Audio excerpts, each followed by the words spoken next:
14 years county commissioner. What did you do before that? I owned and operated Lebanon Auto Body Shop. That's right. And Litz Company, which is commercial rentals. Of course, I still have the property. I have one tenant left. Where did you go to college?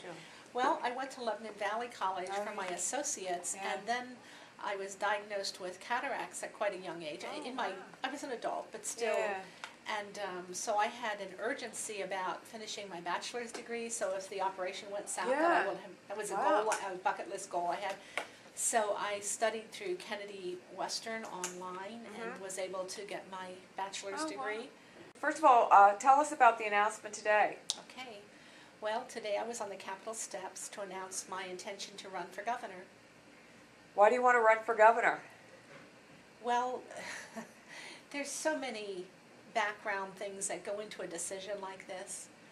But essentially, I've worked with Governor Corbett as the president of the County Commissioners Association in 2012, and this year as the chairman of the board. And I respect the fact that he's in office. I respect that position greatly. I respect him as a man, but I part ways on numerous issues with him. And I was brought up, my father always told me, if there's something that bothers you that you see needs corrected, don't expect others to do it. Get in and do your best to correct it yourself. So that's a big part of the equation. Another part of the equation is the fact that in the last about year and a half, I've lost 3 of my childhood friends, girlfriends who I call forever friends, and they're gone. Cancer took them. And it just was wearing on me, and I realized, mortality is not something we can have a choice in. So you either get in there and you fight for what you believe in and you don't give up, or you don't. And I've always been a fighter. I've never had an easy election. I don't know that I've ever just walked into office. I've always had opposition. So I've run and won on numerous occasions. So I have local government experience, and I've been blessed. I've truly been blessed in life. My background is not one issue. It is quite a hodgepodge, if you will, from conservation and water issues, farmland preservation, to business issues, because I ran an auto body shop for 20 years. I handled hazardous waste. I had to hire and fire employees. I had to do the advertising end. When you're a small business, you do it all, and you have to learn a lot of laws and work through labor and industry. You have to work through workmen's compensation issues, just anything that comes up with a small business. What's wrong with Harrisburg that you feel you could change, and how would you change it? Well, the first thing is, of course, the Marcellus shale issue.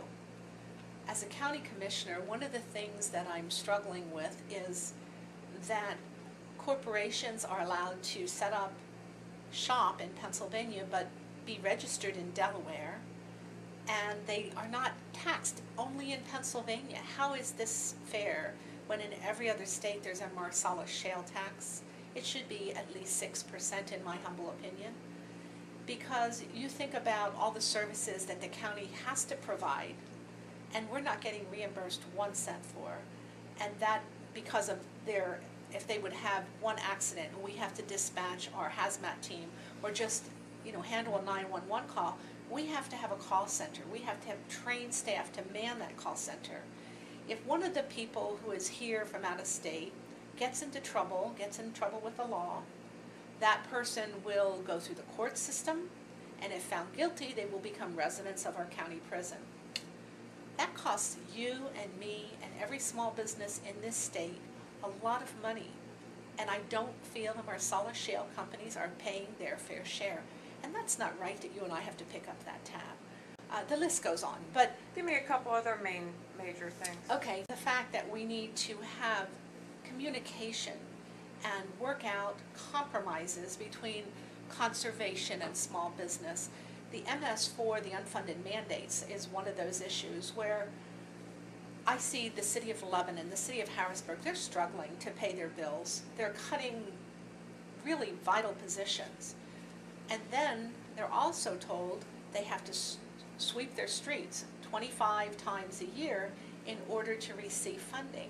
Well, if you think about it, some communities have a lot of litter, and maybe they're areas that, you know, people just are not permanent homeowners, and so they don't think about cleaning up. But then there are other areas where people have properties and they really pride on having a nice clean street. So the homeowners are out picking up the litter and the cigarette butts and things like that. But in both instances, they have to sweep the streets 25 times. Where's the logic in that? I just think that we need to be communicating more. We all want to do the right thing, but it's a matter of finding some logical ways to accomplish them and mandating the number of times that you have to sweep the streets, when that is something that communities that don't have a lot of litter have cut back on to save on their budgets. What about jobs and business, corporate tax? Some people think business is taxed too much, but how do you create jobs? That's a lot of... I feel that the best way that we can create jobs and that we can revive our economy to its fullest is the fact that we need transportation, a transportation bill. We have good paying jobs when it comes to transportation, and with those good paying jobs, they can buy houses and they can go shopping in the local malls. If we don't have that, and those people are not working, it seems to me that then our economy is not going to revive. Historically, transportation bills are a way out of an economic recession. I think that that is also a job creator, to get back to your original question, because we have all these failing bridges. They're dangerous roads and dangerous bridges out there. If we get those structures repaired and replaced, that's going to provide jobs and just have that all-around good benefit of enthusiasm for the economy.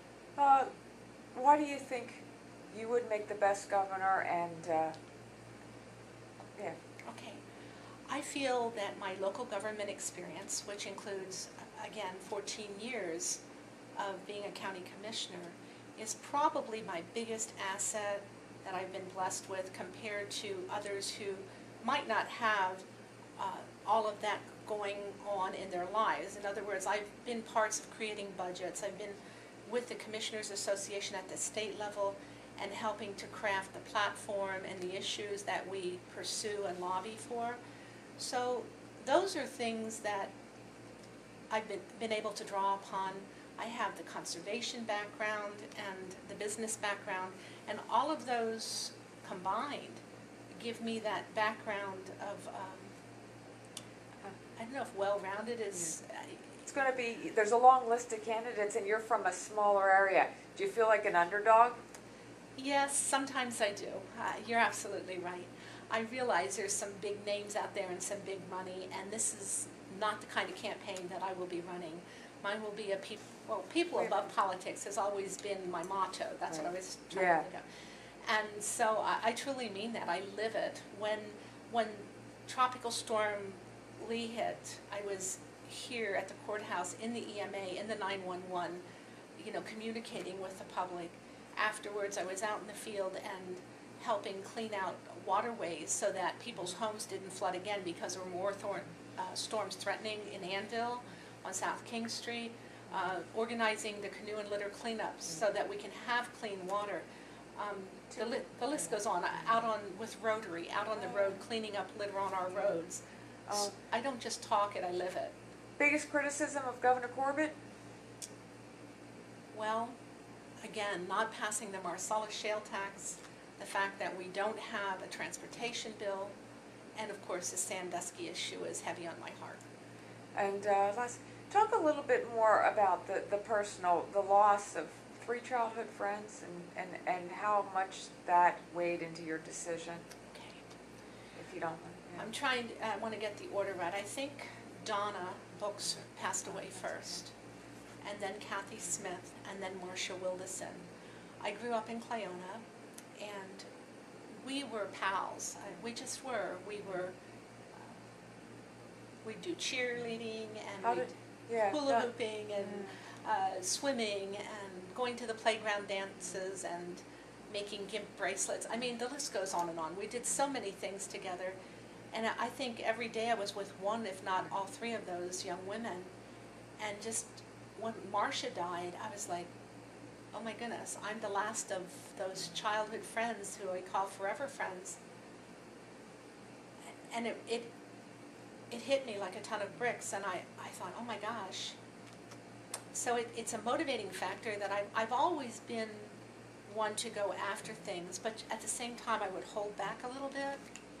And I just got to the point where I'm not going to hold back anymore. If I see something, I'm going to go after it, and this is what's going on, part of my decision-making process as well.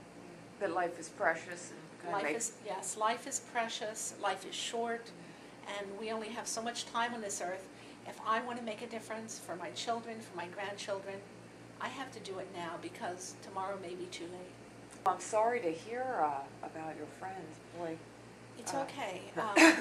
You know, my mother was in and out of the hospital a lot when I was a child, and especially Marcia's family. They were always so kind to me. Yeah. They just were. There were times that they'd ask me to go along camping and things like that, and it just really hit me hard. And this whole decision-making process. Yeah, how long have you thought about doing Well, this? like I say, it's been about 6 months. 6 months, okay. Yeah, So. what I have to do now, raising funds, is going to be the toughest part of the campaign, quite frankly. Again, this is a candidate of the people, and I'm hoping that if my vision strikes a chord, that there will be a groundswell and people will come on board. How would you describe yourself? Liberal, conservative, moderate? Moderate. Yes, definitely moderate.